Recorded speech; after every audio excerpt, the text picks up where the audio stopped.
na mefa akonya we so akire Ghana for say egudia aban bi tode to ho no aban mi bae no waton something small on the 24-hour you know unim say no consult to a answer alamba answer okay unim say last week labor court issue court order okay to Ghana Maritime Authority say workers be omodi no fa up to now fa still fa madam ba ko na send ma Mrs. ya or say even court order mpo the NDC administration no disrespected na oko kan de ntia yi sa maritime for over 26 people yi omodi na sefem when say in the past no say if there's a change of government normally the political appointees no they say directors ne CEOs ne any board ne be yi omo but when there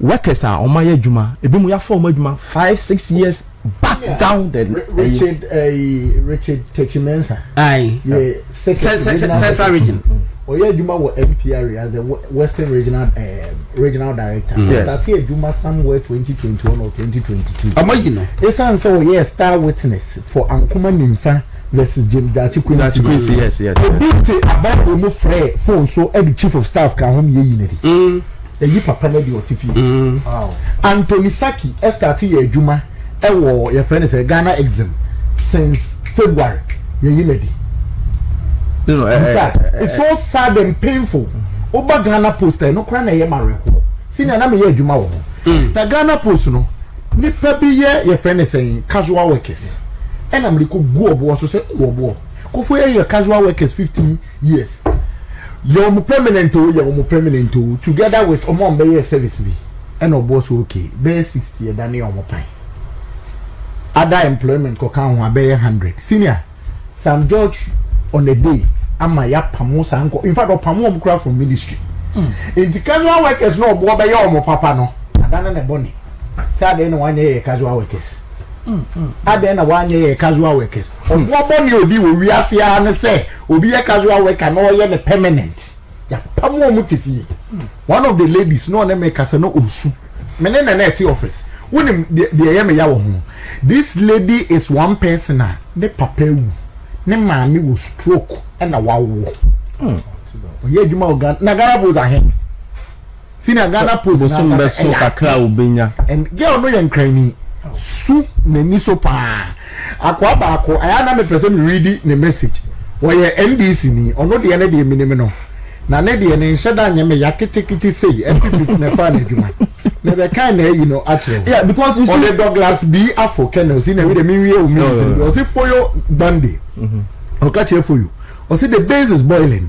Some of us were employed under the past government, but our party came to terminate our appointment, yet we keep defending the party. Ekufu don't farm, but mobile mama be defended. Oh no, problem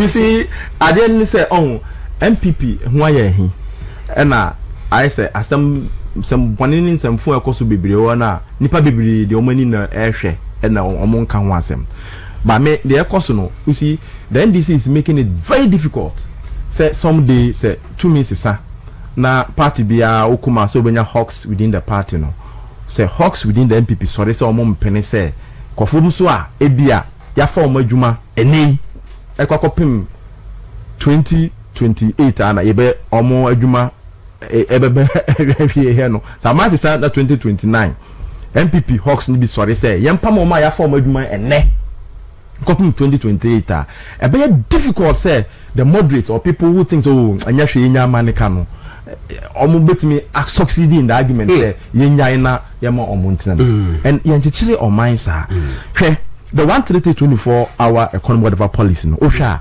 there's nothing new, nothing strange. The BNwa me GD say just campaign gimmick be no mo ye no mo de be winning no mo buy gimmick yes I see look at the chief of staff you know akosan na aye the so here omo 24-hour economic policy na ejina so omo de prepare act ko pass a year owura gusita no ne sasha se ya enu nti omo jina so e de aba implementing the policy na the main nyoma omuso mba dedi kan omuso bema unified tax protocol in same, that is tax waivers pato tax waiver new a tax waiver. In fact when be kura na nanka 1D1F and 1D1F nanka MPP aban koma Ghanaian companies bi a oma ampene no na tax waiver new John Mahama wo ye president wa ma Jata cement tax waiver. Oh yes yes so letters bebre yo am ko ye e so be ma company bi tax waiver na oba ye nimpo no so we aban a genuinely person we implement this policy na approach some private firms bi no more tax waivers no encourage them some recruit too. They will recruit after almost say apart from tax waiver no some tax holidays like tax breaks na omo kra body and the money are ho say areho 2 years meanwhile 1D1F no mutima 5 years so hwe ombema loan nsuno ewo from 1D1F they were giving loan that Ghana is wedding. Yes, na juma e mu ne ADB ho yede hwe almost say ube import nyoma local base nyoma ya produce no man mu dia ombe ma incentives be free the same thing exist venture capital ne unim so ni ombo venture capital ne ezim so e wo document ni mo so if genuinely person implement the policy now they could have easily approached some private firms maybe through the AGI so munfa companies on bit implement ABCD mara na ye pese bia mufa amamfo adwuma ebia nipa dodo ebia 100 ye mamu ebia 5 years tax holidays ya omoken ana se chese eyantro omu twenya ma aye yodua ma ye be ko election na ma be ma 1 or 2 companies bi no de ababe ye dede ni any case recruitment am ye nyejo ma na ye say 24-hour economy ninti obefa more security people a omba ye adwuma anajo where's maka yes adwuma na now back to gold and seven you see engineer can send bebre e ka menko a there should be a probe because even the figure na ababonten no there's disparity. Sure. Which figure? Value of the gold na ya ton. Okay. We na ya down for Evis. Yes. So who document almost Evis that so no Bank of Ghana ne finance the money there. Opepa. Also who document almost on 22.24. It's main trial no nti wo hwe ye out here na the first question. We want a confirmation of the total quantity of gold divested. Okay. Yes. Including the precise weight in tons and ounces. Okay. But on parliament no. The man Dr. Gideon Bako kan wan so. Say 18 tons. So even the volume. Yes. So we want to confirm it. Yes. We don't know. Yes. Meanwhile, the policy they never believed in it. Yes. They criticized it. Yes. In fact, when Omobaba was a domestic gold purchase program. Yes. And after a year or two or so, Omode be cotton and Omode gold for oil. The NDC criticized it to the extent that even when they were in government last year, the finance minister was in a liho. Was in Nihosa. Was there? Yes. No. Yes. PM Express. At a point, Evans Bisan said, ask whether he had confirmed what he was saying. Say in Nihosa with the Bank of Ghana. Dr. Atufos replied, "Oh yes, oh yes." What say? I asked, and they were keeping some gold. You could see that their gold reserve increased. That was a fact. But they never traded the and Osaka Chamber say, "I am the finance minister." Okay. A month later, yes. Boss MD, yes. Or say, in fact, it was that the basis. And no, omujina asuntia, almost omacham program the mukrampo. Boss CEO. Okay. In fact, I had no majano. I have boss. Papa. Okay. Yeah, mami ko to know. What say, Mr. Oh no. I say he described the policy suspension as a significant setback to its operations. That is boss too. Now mami ko to assembly our kind. I say yes, the policy had some challenge. Gold for Oil initiative, which was originally designed to reduce Ghana's dependence on foreign currency for fuel import by leveraging the country's reserves. He explained that the program pause has exposed bust to foreign exchange volatility, and it has increased import costs, and it has disrupted pricing stability in the downstream sector. I'll be surprised because as of 2024, yes, now me war energy law class bi. Na mpenifo ebi wa abamu sisi e kuku dam. Na my heading because energy me pese mission bebre nti na my heading. Na wo hwe contributions a obia ye na. The conclusion in the class that day was that Gold for Oil, I want to quote, has put a control on OMCs to the extent that they are very careful on how to even increase fuel prices. Yes. That was a summary from the class. Academic discussion. Me Facebook platform just by way of chipping it in. Okay. Good. Mati, Peter, you see, meanwhile, this Gold for well, now BOG or some form of arrangement be a normal to good internationally. But the domestic one, like an engineer, can Debbie, Dr. Zakari Mumuni, or NDC appointee, not MPP, or a deputy governor of BOG. Say, yeah, I think or number 1 and number 2 or so. Number 1. Number 1. Number 1. Or baby name number 2. Yeah. Yes. And Matilda number 2. Oh, yeah, sure. Matilda comes after Zakaria. No, Zakaria first. Zakaria first. Yes, Zakaria first. So on NDC are buying in the Naka now. Okoma lecture be. You see these people when they were omo ha some amoko am come chi da omo kan okre because when they say abrofo no they have a way of checking and counter you. What can be about the kit for gold? The title or say a strategic turnaround using the domestic gold purchase program. Strategic turnaround using the gold. Me one what aka in the beginning no. So Ghana FAC challenge, a challenge of say gold COVID any Ukraine war no affecting Ghana economy. Inte kodu be bia no man face a challenge. Me at that time na NDC say Ukraine be bia kunto kwane de eme nte hu hia say no me koso wo ho was say affect here.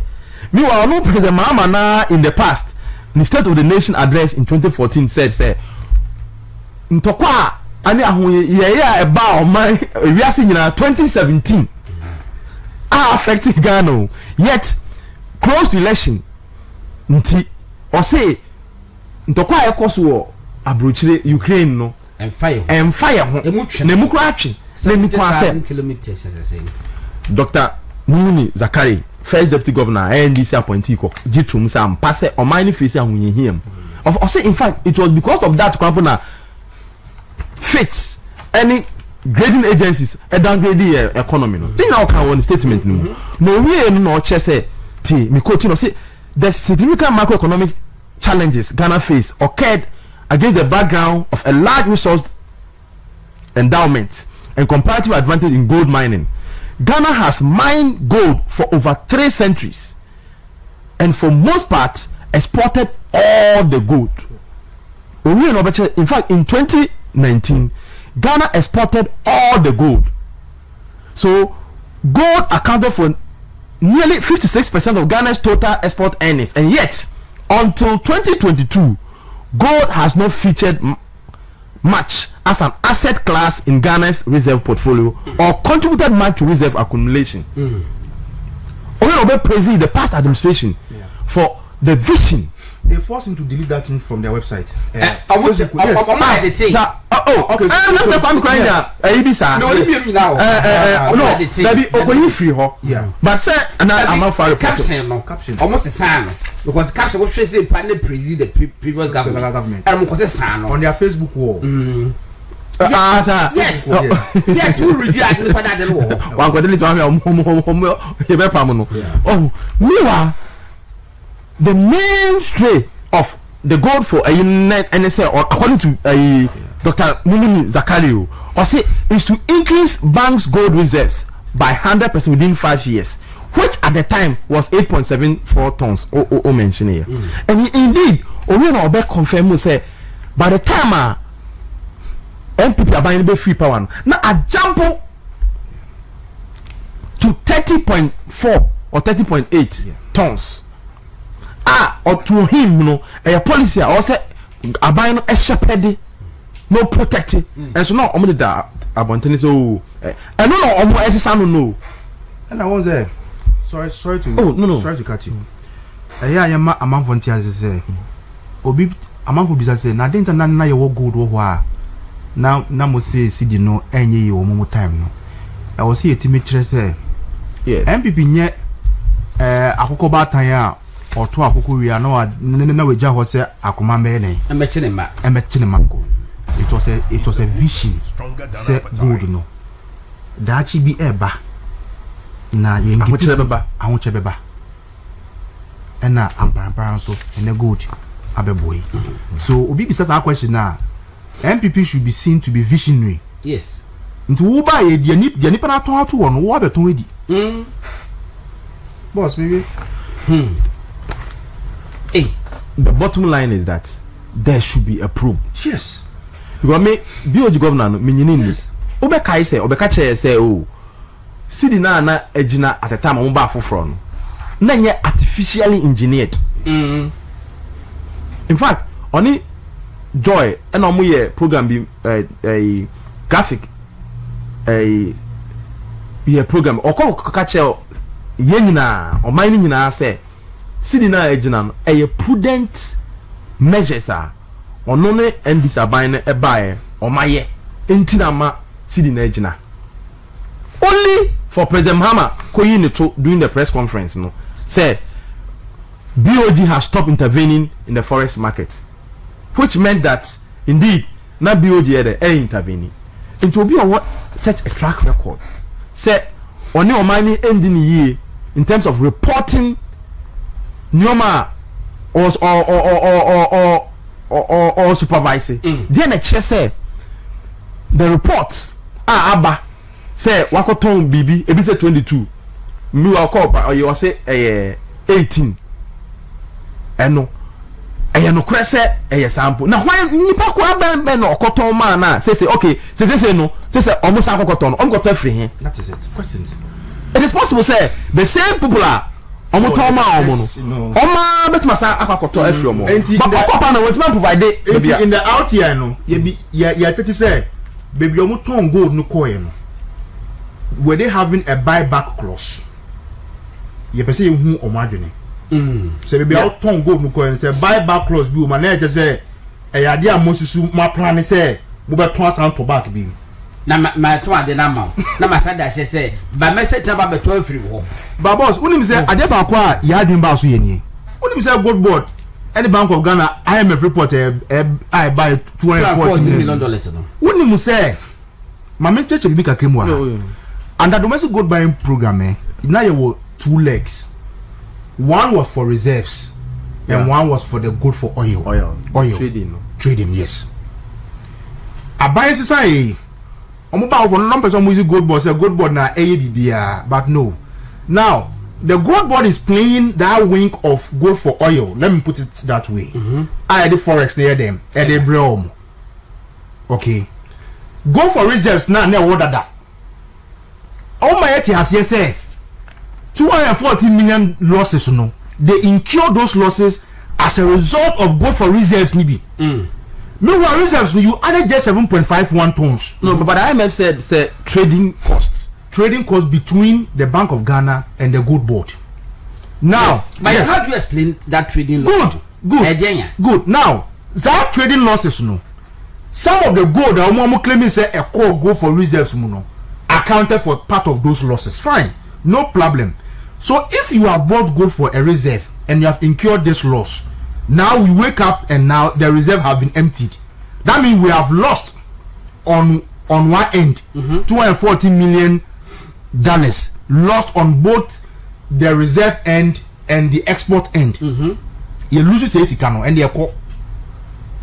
Now gold into kwa you lose say sikani biya ye di bi kwa dia ko sie no. Ya sanso sanko trade chire akọ ton gold ni biem and now going back again to buy at a high price. The kind of criminal syndicator a war between GOLDBOD and the Bank of Ghana on these gold issues.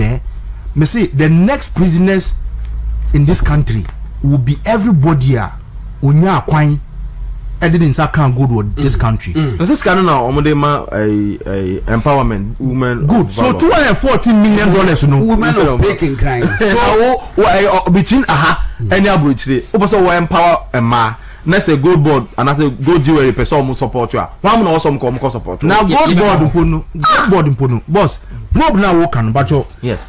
Yeah, probe $214 million. We need to probe it. Yes. Minority call for that probe by NTV. Oh, speak company. Secondly, then we come and probe this gold sale. We need to handle it independently. And what I'm moving who say losses are, and I say a quiet amount will be a fire gold so. Dear, I want to go through input here, and it's just comedies. The future prisoners in this country, because when they stand up, see, before this government came into office, now you were private gold dealers, they buy their gold and export. Yes, they were making their own profit, and they were paying taxes. They were paying taxes. And now people. Now, by GOLDBOD's monopoly, one of your objectives is to buy and sell gold. Then you come and tell me you are not a lot. You are mad.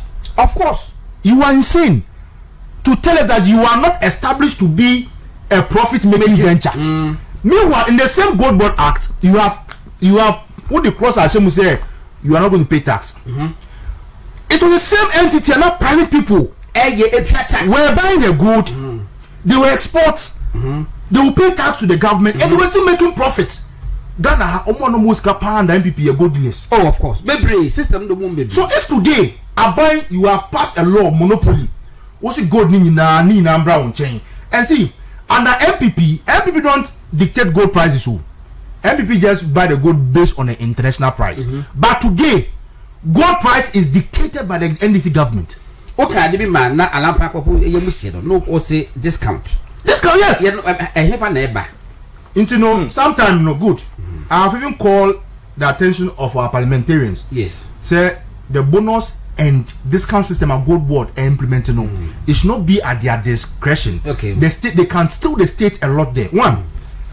Sometimes we make up publish on the website say and then gold price no. We are for now 10,000. Now so may turn 2% discount. With them use 100 cities. Now simple. Okay. May turn 2%. Discount. Let's just say, obey your 98 cities. Okay. Gold 100 cities and there. Now so me 100 cities. Yes. Now discount means that when they write that at a discount of this, they mean that they are taking that money. And the official release MPP issue here, Abuja issue in November 23rd, 2022, say here to go from small scale sector. It was stated that at no discount. But Mebao, a bribe 214 million a loss in the buy. Argument in the advance and say to prevent smuggling of gold in it. GOLDBOD quite this kind of crack at so. So that is how I understood the scope of what I crack at the so crab. And I was said that one. A lot of explanation. So you see, when we start talking about the price, then they brought about a bonus system. So there is a difference between discount and bonus. Discount and bonus per their system. Bonus they say medicine way international price no, and then paper good ni say. But you see, it's a poster card to steal. In the sense, if you are running a bonus system, run your bonus system. If you are running a discount system, run a discount system. Senior, my question. Fanny say gold price near 100 Ghana cedis. No, say or turn at a discount of maybe 2%, or turn at a discount, meaning a 98 cedis, right? Cedis. But we bet mark as well the bonus in be can bear 5 cedis. Now quite 103. Can it be so? It can be so, but do you know something? That is where they are manipulating the exchange rate. Okay. So gold in community now is hinged on the exchange rate. How so? Yes, because on website one now. They quote the gold price per day. Let me check whether if I have time. They quote the international price, which is quoted in dollars. then they quote the country like your exchange rate. They quote it. Then they convert that money into cedis on their site into cedis. Then we have the local balance pound. You know, when you go to the good money pound. Or pound. Mathematically, 1 ounce on the international market, you know, is made up of 4 local Ghanaian pound, which means that if they quote a price of 4,000 cedis per ounce, by simple means, Ghana's pound will be 1,000 cedi what per pound, just for the local mining guys to understand. So when they quote that money, that's a quote some discount no. Normally they quote 2%. It means that on that day, gold price no 1,000 per pound. Now you into 1,000, you 2% a day. Every so we are going to pay you 980. Then occasionally they'll be there now. Then they will bring something like bonus, and they bring those in when they are not getting the gold. But my year analysis will bring and we say the exchange rate today is not even. In fact, it is an artificial. I'm saying pound crowd. It's an artificial exchange rate. Yes. The real gold trading in Ghana is going on behind this exchange rate, which is way above. And to unknown himself gold no, I was so pound let's say at 12. But on the website no, about to exchange rate 10. Using Bank of Ghana. Using Bank of so it is a very complicated architecture. Do you think Ghana you will see a compendium of lies? Do you think and nebulous? And do you think Ghana now you will see in an amalgamated venture? Say, do you think we have money here? You say you talk good. You check amount for sika sadeke. No. On just kebia. Why any models? The money are all sitting within what the man was supposed to get. So the bonus and the discount system need to be regulated by law. And because suggested say Ghana government should establish an independent price fixing committee for gold. That committee, Ejuma Oben said, they will have the power now to monitor the commodity prices. That's the gold. And every day, like community exchange, fix a Ghana and then gold no year Tony say. Almost year at the end of every business day, the next day they have to report to Ghana say. And right yet to gold say almost me bottom because if we are tracking and now me minute here say gold board just on quarter now but no catch the gold say na matter but only say won't mean track it. So getting a committee to be tracking every day you see there be and there okay so me Sammy kwa decide on komoda me bisa say one set a price for gold now Ghana. Good. And one is set price no. Good board. One eto. Good board. One eto. Good board. Hey, yes. What you say? You see, he has simplified it. So all this set price. It's a set price. No at all. No at all. No at all. No at all. Who be us my boka? Oh, yours my boka. And then my bottom no. So that discount no. We need to understand. And then go send our toy. Gold no. I think Article 257, right? 6. The minerals of this guy. Lawyer, big problem. Yes, 257. In fact, clause says all natural resources are vested in the president. And he holds it in trust for the people of Ghana. Inti gold bia or bia beto okrum hano. Ghana for there. Inti tax bia because unim MPP had 1.5 withholding tax. That was our gold issue, but then minus because someone to mean tax for Munchen at the gate. So gold be do a gold board and I say PMMC can at the time before they export they take 1.5% tax. And NDC go to now parliament say oh you scrap it tax way you scrap it and nobody G samba almost can we and I'm pass gold board act estate say gold board won't pay taxes. So who did you scrap the tax for? It's not the miner. You scrap the tax for yourself. Oh yeah, now you have passed back door and now charging 2%. So 1.5 name now 2% there then a year. And they can control the volumes when to get 2% and when to give you bonus. You see, there's a lot of things ongoing in our goods. Before the establishment of GOLDBOD, said they were kind. Now you were private entities Yeah. Bebre ya omuton yes. If I go is one bebre ho Bebre fake for so mu kwa Yes. and ya. Uti anye ya. Aye. Omo fe I omo fe dipa be me nse. Of course. Na omo say to tax. Ya ban ya pam mu nyina for system because total monopoly by GOLDBOD. Won so won to tax. Wo bi enso as because to gold masa aboka. Eti ene yensa komo obi liberalize ade na enkofo nso meto ade na yenya sofa so a esi there Peter Yanko. Madam Asamba yeah. I mention how dangerous GOLDBOD is. Okay. The February be statutory corporation. Okay. First, near statutory corporation, it say mampeni sorry obetima kase me per company way to do the specific activity. Or no opa oboka opa omoka nti ede eka twitwi bie beto o man so. And good public service. Good. And now you pass that's Transformation Act. I say statutory companies in corporations in companies limited by shares. Yes. So that we can determine say ampawura and what your tax why you say we share say aban share say and nothing a PMMC. And to me the first day I met say almost 10 year no your friend is a GOLDBOD a statutory corporation no say you akojo upon kuma ebeka say but how would they allow this? And also more call a demo. So me question public gallery. The minority hit on it. Me kind by the way hitting on this. And did not a cabana there. What minimum remedy and it was inevitable. Because you see, Obeka say I'm a mockantry. The reasonability they say said you mean your penny can. One hour surprise. No one catch on me so better to see. No one we are some boka and the waboka kuku.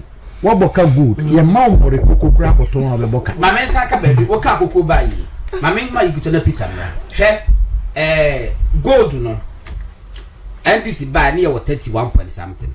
Yeah, umber 2 years. And I and the Omudi be account. Yes. Of somebody 7 I send the count. Omudi 7 count. Few months later, and Omoy almost 7. And Omoy and another so dear so there account. Yes. Cocoa. Umber 2 at 3,100. Hey, coincidentally, you say 3,100. Umber 2 3,100 and something. And Omodi 5 something. Back on the bed 3,600. Few months later, or more 500 on the account. All my saying, and they could follow so the account. It's winning a agenda 1 agenda 2. There's a world price.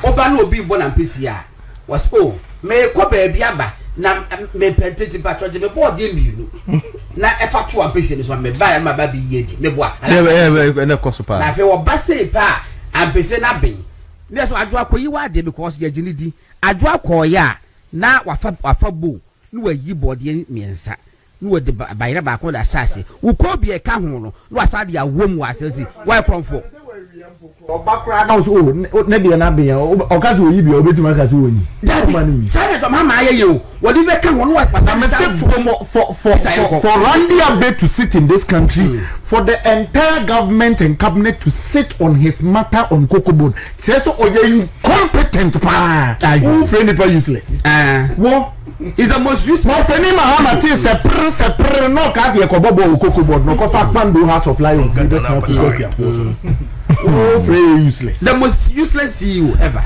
Yanko. You see, yeah. Me yeti ni se me kan ni na e yareho. But me the sad aspect ni say. One hwa speaker probi ompene o. Ompene. O da ye ha be hu. On say there was initial one be. Or yes say one. And the second one yaba which is even more serious. Say how can state institution about reported 2 different figures in terms of gold dodoa waton 2218 ya raising on the floor of parliament minority ni numbers no majority for am fi omo speaker so nka hwe up to now e kai dey a upon kuma raising wan fi when so wo dey wa wo behu omu mwa but omu pa omu se said din no and the san den enkonko ye the Dr.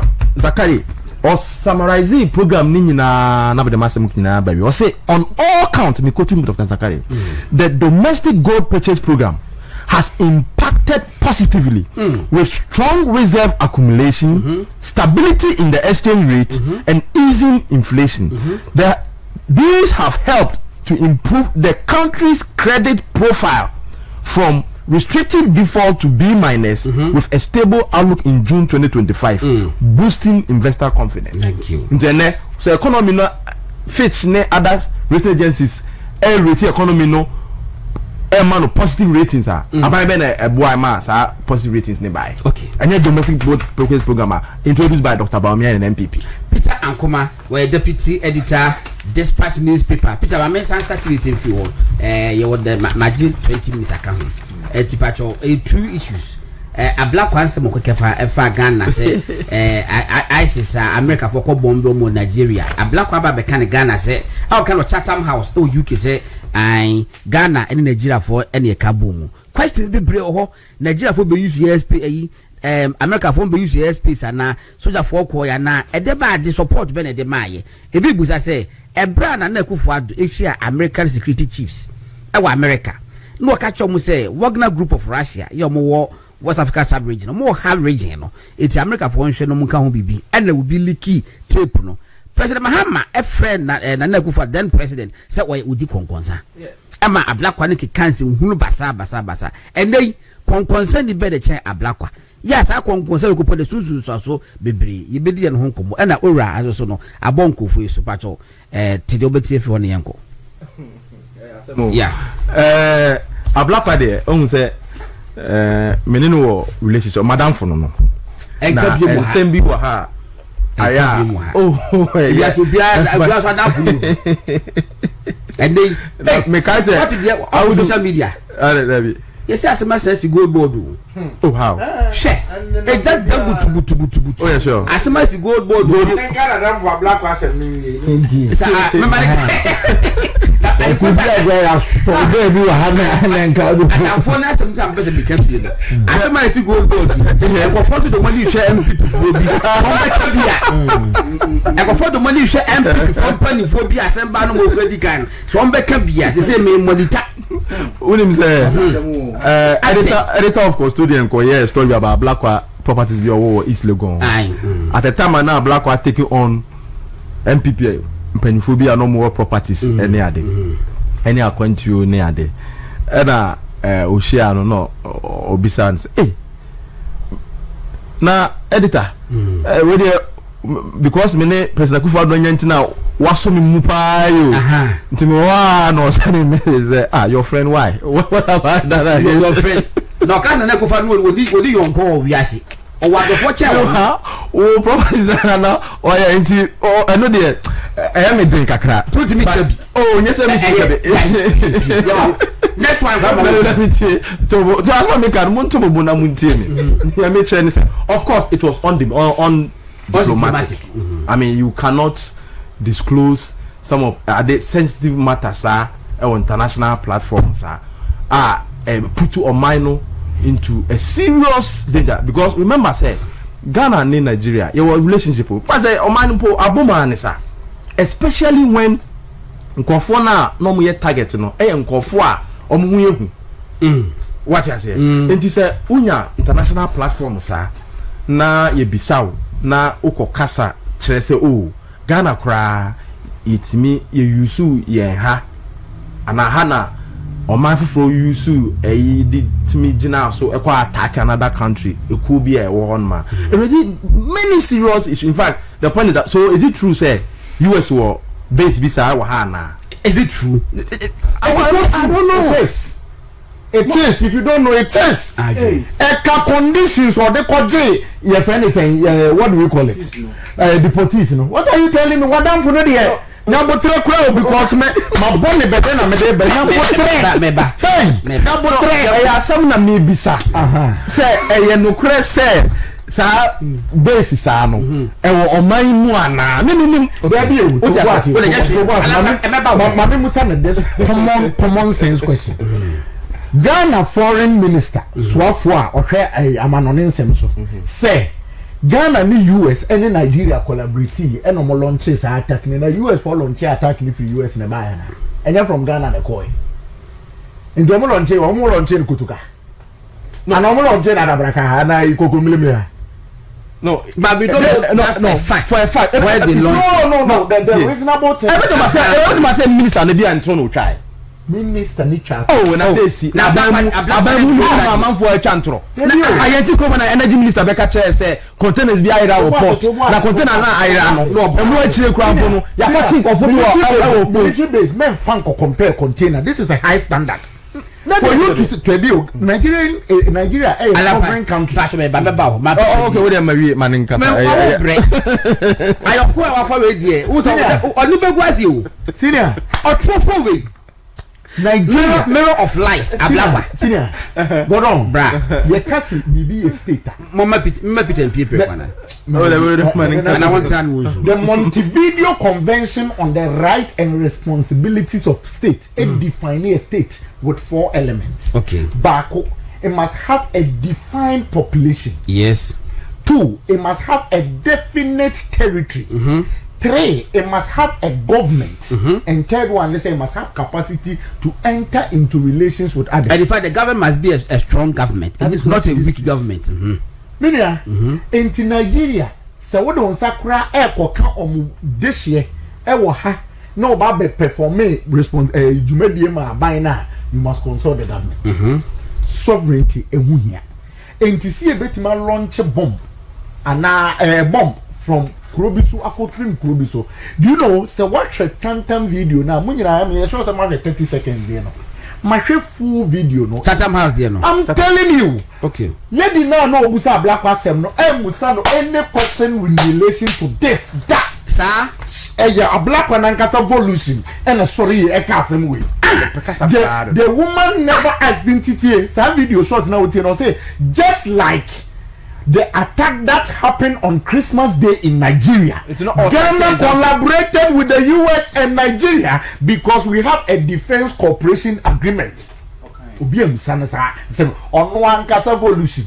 Now, Okasime who collaborated with Nigeria and the US to launch that attack. Launch attack from Ghana. You can only launch this attack from a military base. You will come on MPP can say a US embassy military base. You want to do so. Hey, and some kika. O Kasaya ni a black or Kasaya from Montpellier into a military base back room. Hey, and Tokwe see US ni Israel ni Iran. Me patro what you Dubai for some more can talk any be. There be and some bomb in the airport. One more. Hey, Master Blackwa on chair the beer the come na sa terrorists for iba makoso. You don't put the entire country into this heated mama me koko sem kra me dey ato nchen. Ablakwa dey men ko ka we so afo on message I will be asking every also train asema obra kwesi practice beka go kai say for time there was an arrangement be say US it was a training Pentagon no me say omo ba be see training or say hey you consign the military you were hanma yene other countries omne America nya fine na and a minister of state is saying say ya collaborate with ebi wa ha ama yenu makola ma attack e Nigeria ala pan to aso senior yes where you swafo at every given time and material point in time or person or mind no eto image any integrity eto distribute ya wo kroma and article 75 dan we be ye ho history trail. Article 75 for 1960 constitution na be nim on international relations. Yeah. But they realize Nkrumah entered into a lot of international agreements. In 1969, and I had the first time I introducing that clause in our constitution, and it is in Article 59 of the 69 constitution.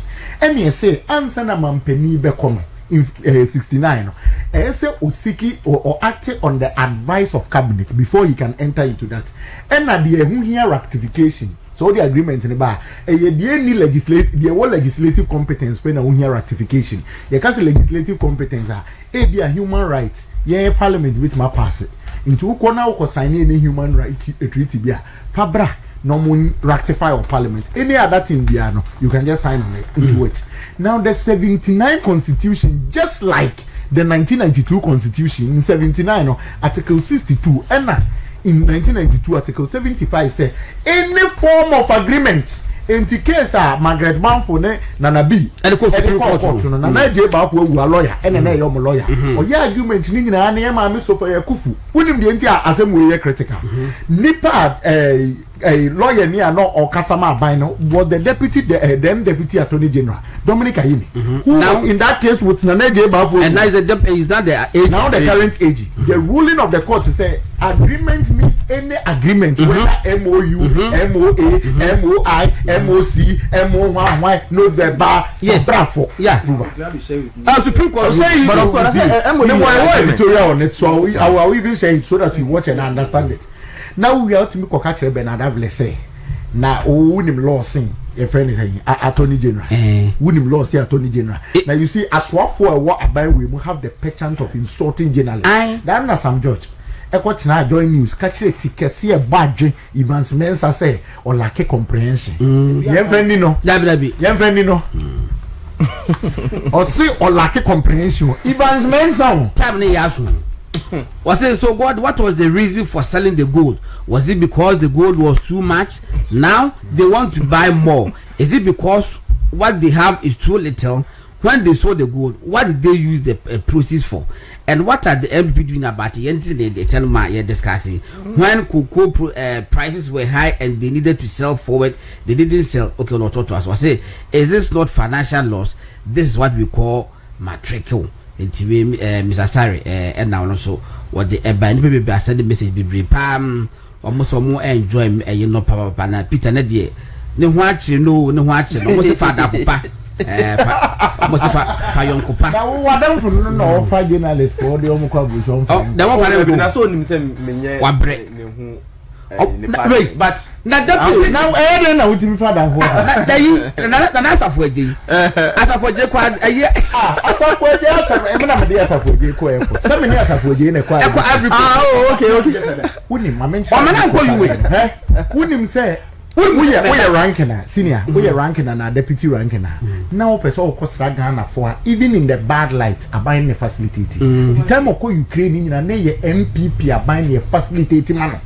enti ye kono ne frɛ no ye kwa Ivory Coast ne frɛ no eni ni di nkomo se o ba ha se na woko that ana o ka kire say ye be kono na airport we for your friend say embassy for omo frɛ embassy for frɛ ampa senior ye do Ivory Coast Wednesday we say chiri ye do ono obi eni ho ana am ka kire PK support say ye no be do ko ba ye na be do ko because this time in fact by road Safueje nya that assurance on ba be share na Safueje ma me cancel hotel bookings na say boss em fa kan choka so ene e copy hotel die nti anajo na me nam kroma Ivory Coast kum me ne also French the women's organizer or me born about so pa mama Becky woni ne e copy car na o be drive from Abidjan akovunkoro ho 11 good hours yes the good thing is say kwan ne ye ni nya car najo masa me say your friend we your friend is saying embassy sara man fie ene e call nti nya ye video ni nyina wie no